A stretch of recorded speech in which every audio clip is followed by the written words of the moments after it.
Здравейте хора, аз съм Ива и днес правя клип нови придобивки. Днес ходих до мола и всъщност двата мола, който го интересува в Стара Загора са моловете. Ако живеете наблизо като мен в Раднево, примерно, някой другаде, в Новоселец, в Лекарево, в Ковачево, дори в Нова Загора. Нали? И можете да си отидете до тези молове. Така, нека да започнем с съществената част. Значи, не знам точно всичко откъде си го купих, но ще започвам да ви показвам. Това си го купих от книжарницата в новия мол.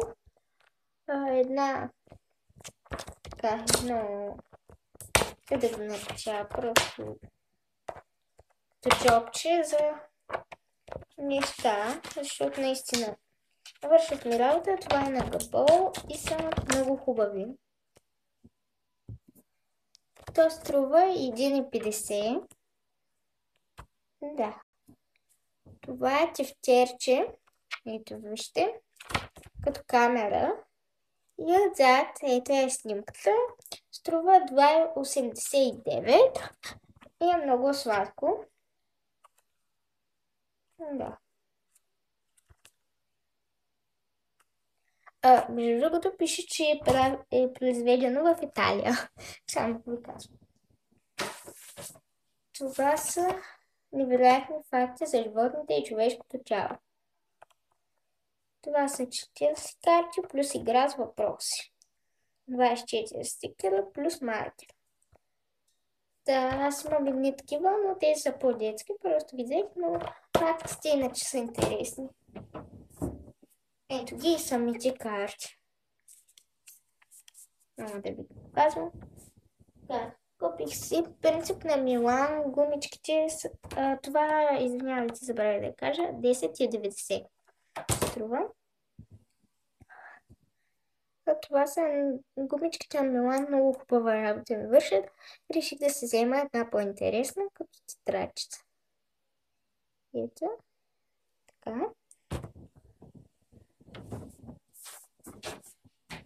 Взех си книгата на Джим Бентън "Скъпо тъпо дневнище". Първа книга, да се просторим, че това не се е случвало. Много, мисля, че ще е много интересна. Ето да видите илюстрациите. Чакайте. Ето.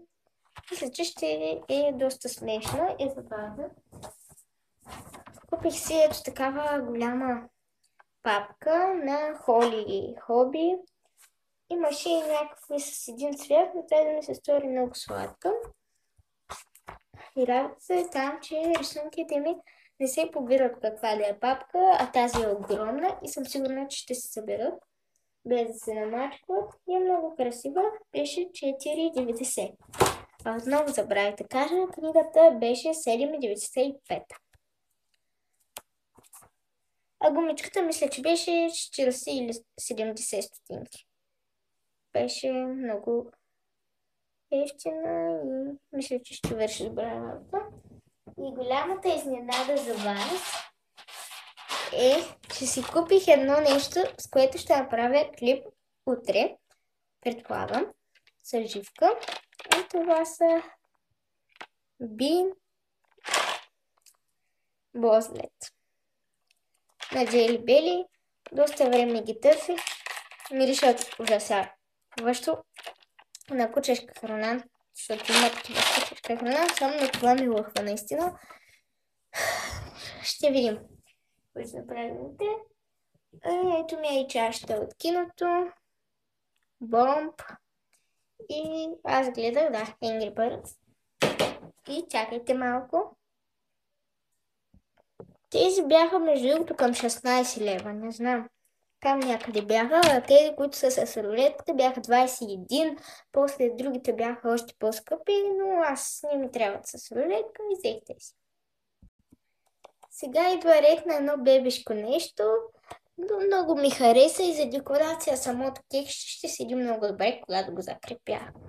И така, когато махнем това, се появява ето така на кукла. И разбира се, имаме си и гребенче да срещем.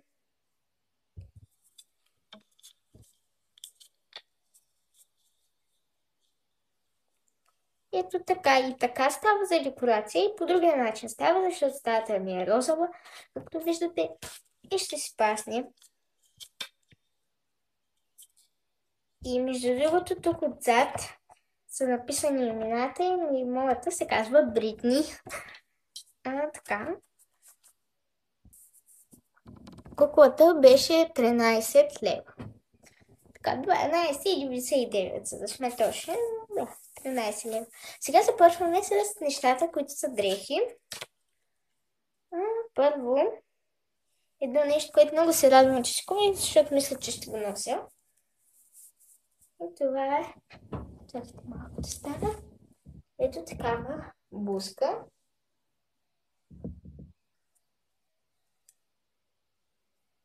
Много е хубава. И е от H&M. Ето. И струваше 24,99, 25 лева. В принцип в H&M, когато влезна, и ставам на разногледа. Та имаш много хубави дрежки, къси панталонки, бузи. Обаче в края на кращата бях взела много неща да купувам, но в края на кращата, дали с моите с парите, но в края на кращата взех само тази буза. Това така преценихме. И добре. Сега отново от мола си купих няколко неща. Тази пула, но тя върви с този потник. И става едно страхотно комплектче.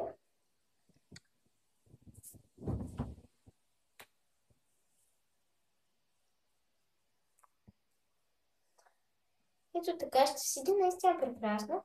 Добре, видяхте пулата и такой потника. Е много... Става и за официално, и за не толкова официално. И това цялото комплектче, колко струваше ви? Чекайте малко.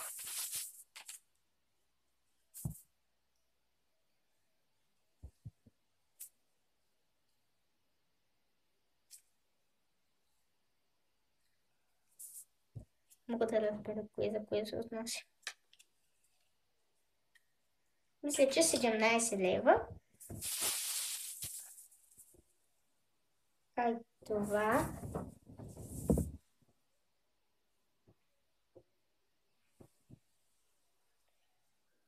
Това е като рокля. Ето.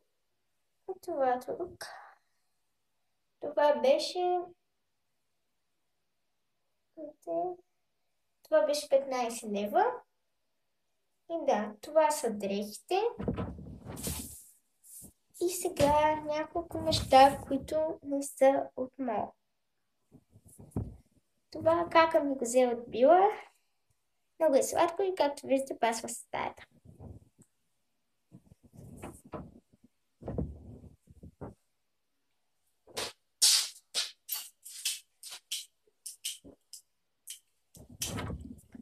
Това мама ми го подари от едно заболекарско изложение и наистина много сладко. И много ми харесва.